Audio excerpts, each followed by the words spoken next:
Sammy Switchpod, the boys are back. How are you, Chris? Sister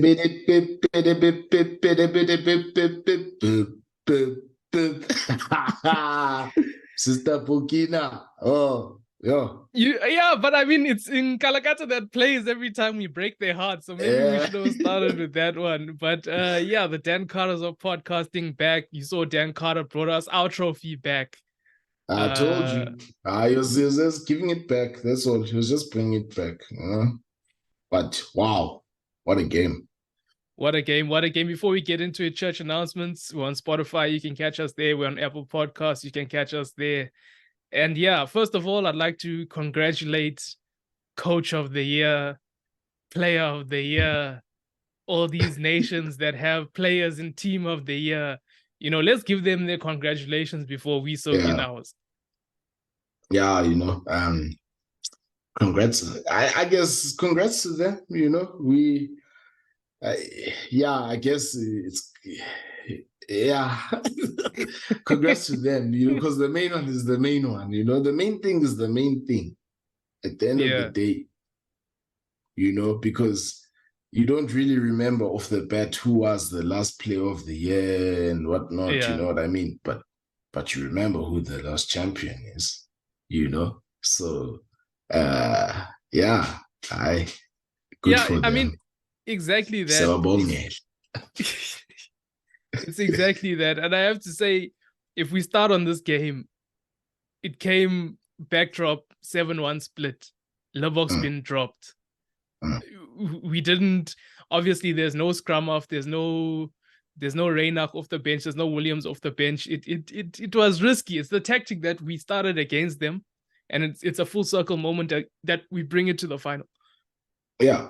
I think it was also that it wasn't a fluke, I guess, in terms of their approach, and at the end of the day, the sheer aggression and physicality and, relentlessness of the defense from the Boks, I think that just showed. And that's what they wanted to do, and that's why they picked that 7-1, it's just obviously conditions. I don't think, and even the game, we had chances, ball in hand, but it wasn't that kind of approach for us.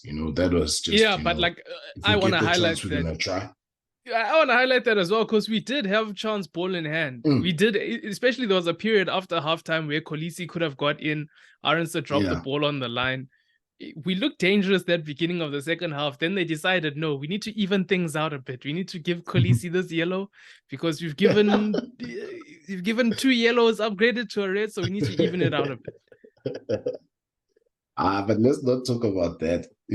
Let's not talk about that. But yeah, the chances were definitely there.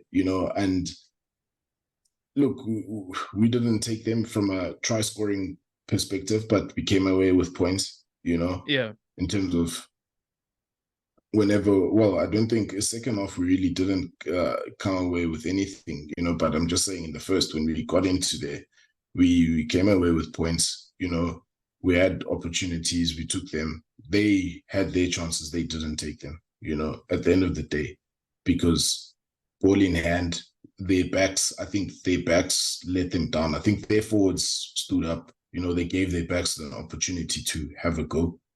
And, the pressure that was on Moanga, Barrett, and even when Ione threatened, Peter Steph was there, it was just our pack. The guys were just working relentlessly on defense, and I think that's why that was the mode that we had to be in this for survival in that second half, because New Zealand is still New Zealand in terms of ball in hand, but I think those hits, guys were away.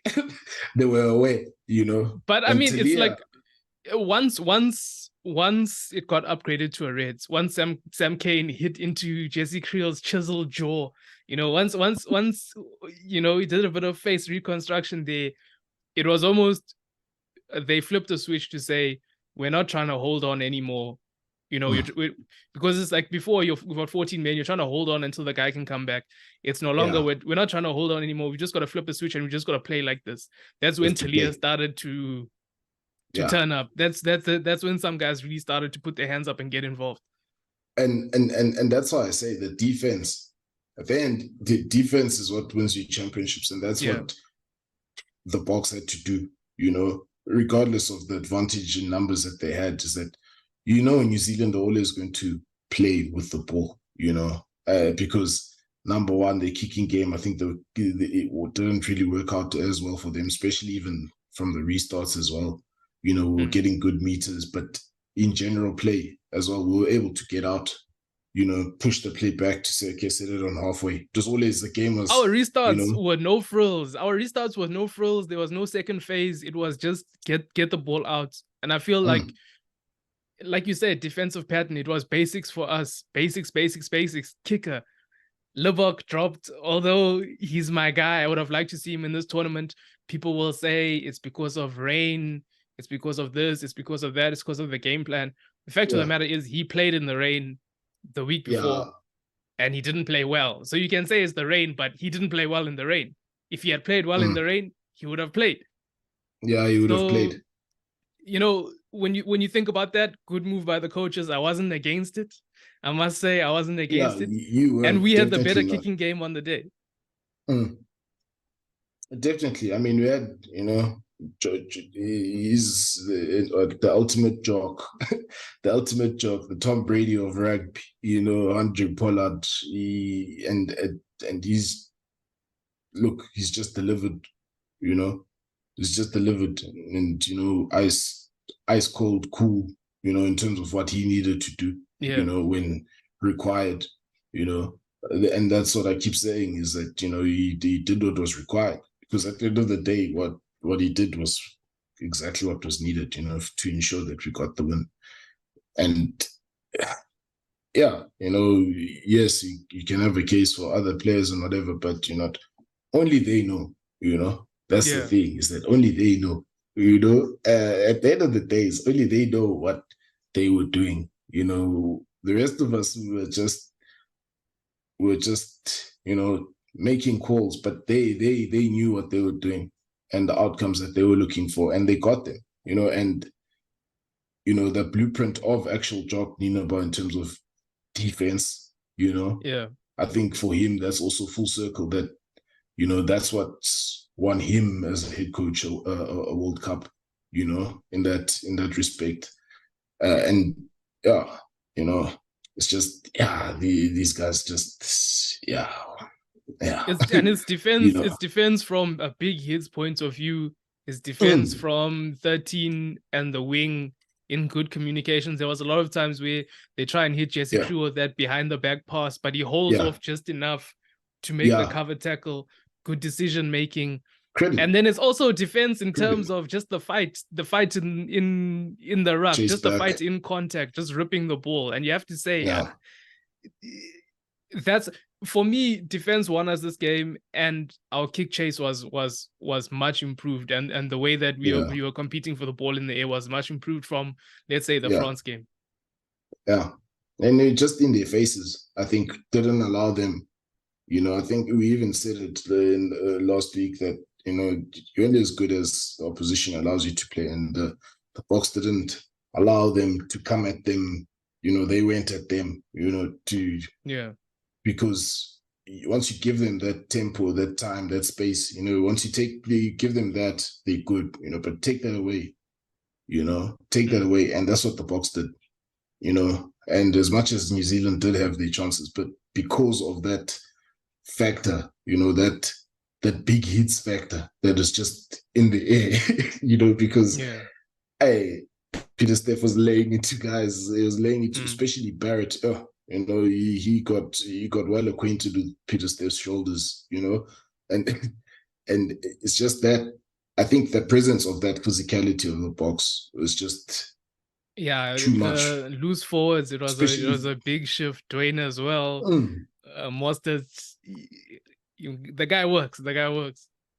Yeah, look, and I was thinking about it, you know, because, you know, obviously people talking about, you know, you see the other countries saying, oh, we don't play rugby, this, that, and the other. But it's like there's many ways to skin a cat, right? And just because your idea of what winning should look like, or a winning team or whatever should look like is different to what, another person's would be in that sense. And it's like with Mostert, what he doesn't give you in those big sort of meters and carries and through contact, it gives you with work rate, gives you more actually even with work rate. And that's just his role as that number 5. And he's he just he delivers, and it's just that's a regiment that they've got there, it's a regiment,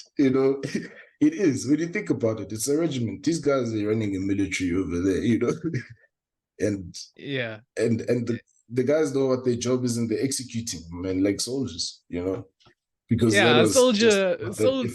that came in, Dion Ferreira, I have to say, good performance by him. Lineouts, I think he was about 50-50-ish. Yeah, well, there was pressure there. Yeah, but we always going to know that it's never his strong suit, and he, like, it was first minute that Bongi went off. It was a minute like 20. So you have to say to him, it's job well done enough, and he did give us a presence on the ground at the breakdown. Yeah, I mean, at the end of the day, night trophy, he's got his medal, and how amazing is that for him? He's coming and so much pressure, and and again he delivers what he delivers. He's always been delivering, throughout his career, and it was just in this setup, I think there's no better time, for a story like that, where and these guys, they've always, it's a shame for Bongi, but this horses for courses. They got it right. And we've said since the beginning of the tournament, it's always going to come down to selection. And when you look at that, I think that's the epitome of selection. That's when they roll the dice the biggest and they won the biggest. Yeah, that's true. That's true. But I mean, again, considering the 10 that they brought in, it worked out, in that sense. But again, it's just, you can't take away from them from that effort. I mean, when you think about it, there was France, it was England, and then there's this game, there was just more energy, and yeah, I'm just, when you actually look at it, you can see the New Zealand forwards were giving, I still say that they were giving their backs a chance, but just that physicality, man, that aggression, that, yeah, I think just the presence of that, you even saw just rush passes. New Zealand were not settled at all in that game, missed opportunities where, usually when they're in that red zone, they punish you, and they just couldn't get through. And again, and when they did get through, it was a knock-on. Luckily for us. And the other time they scored. But that try, let's be honest, that try also has it's a bit contentious for me. But there is one angle where it looks okay, but from the rest of the angles, it looks like it went forward out of Talia's hands. Yeah, but Cephas abroad. We'll give it to him. We'll give it to him. Because he was a problem. He was a threat. And I think Boks did well to shut him down, and also to really contain Frizzell, because he did threaten a bit here and there, to get through, but I think they contained him well. And that's what it was, it's just they just understood what they were facing, and yeah, it's just a pity that those moments that we had, we couldn't capitalize, that was going to put a bit of gloss on it, because that game was, for us, was begging for a bit of gloss, in terms of a try, because that defensive effort, that's just reward, I would say. But sweeter is the cup. Yeah, definitely. I do feel like the set moves that we had from scrums, we made lots of meters, we did it well. We did have those chances, and I feel had Kolisi not gone off, we would have gotten that try.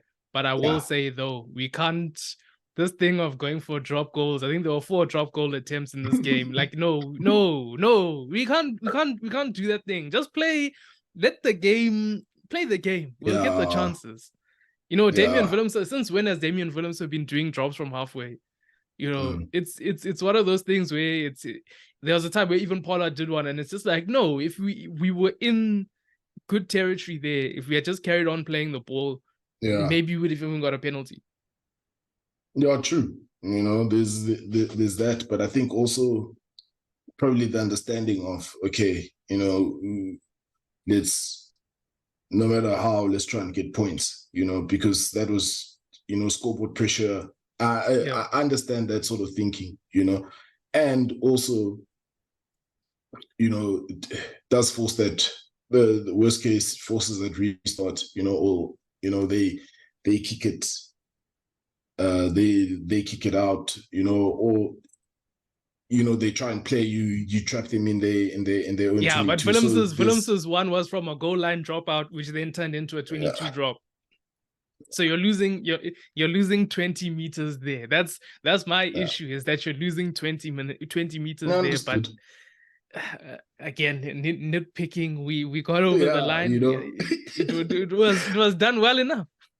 Yeah, that's what I'm saying, is that, like, I think from their point of view, and it's what I was calling for in any case, to say, no, we must lock them there in their own half, to say, no, if you're gonna play from there, and as much as, yes, they had opportunities in our zone, but they didn't last. They weren't able to put that sustained pressure on us.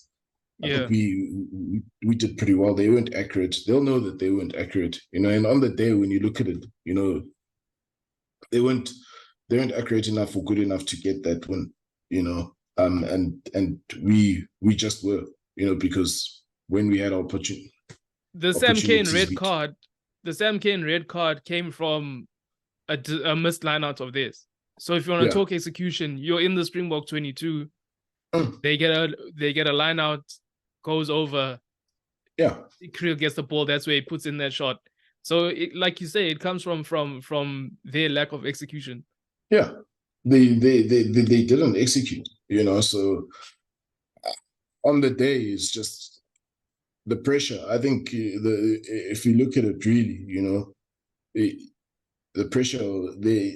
The Boks have been there before. That's the thing. They've been in those situations before. They've get maybe perhaps different sort of feeling because of the enormity of it, but they're familiar, and they were able to hold their nerve. I think that's, at the end, that's what it was. It's just hold their nerve, and we didn't make as many mistakes with ball in hand, I would say, as they did, because we played the low risk options, but we also did try things, that's what I was happy about, is that we saw, off the, set moves, there's things that we tried and we saw, okay, it didn't work, and we just, but the thing is that, it was a proper test match, I think, it was a proper test match. So I'm just glad that we got the win. Yeah.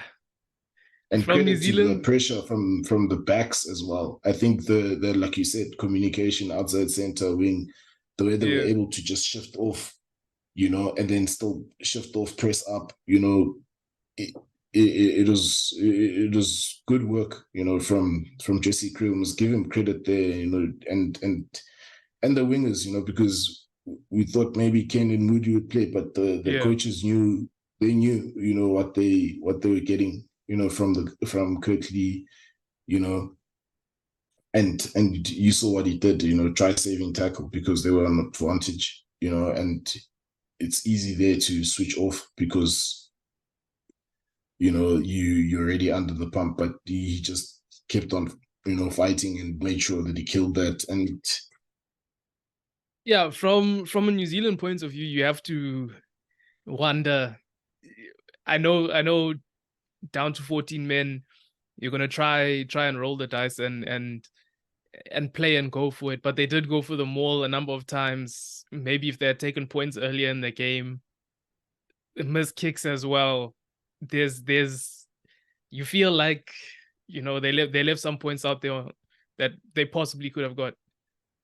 Yeah, that's, I think, definitely, but I also think for them, they were probably thinking, tired, let's try and make them tired and just keep them working, so, and that's why I say they couldn't get that sustained tempo that they were looking for, that they got against Ireland, where they were in, where they were able to build those so many phases. You know what I mean?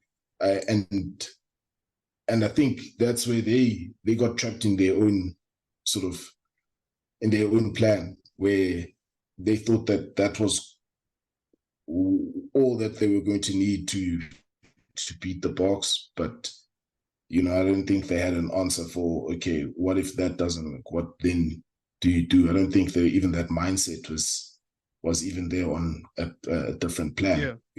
So because you'd expect a team like that, they'd be able to switch things up, and they could have even gone earlier, maybe to even a Damien McKenzie, for example. I think they just left that one too late, because he's a threat. He's a different kind of threat. That's all I'm saying, is that it just doesn't look like they had a different plan, other than, let's try and make them tired. and they couldn't get flow in their game.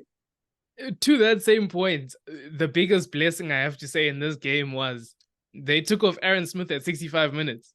To me, Aaron Smith has to play. He has to play the whole game. He has to play, like, what is Chris D going to give you that Aaron Smith, even a tired Aaron Smith, is not going to give you? Yeah.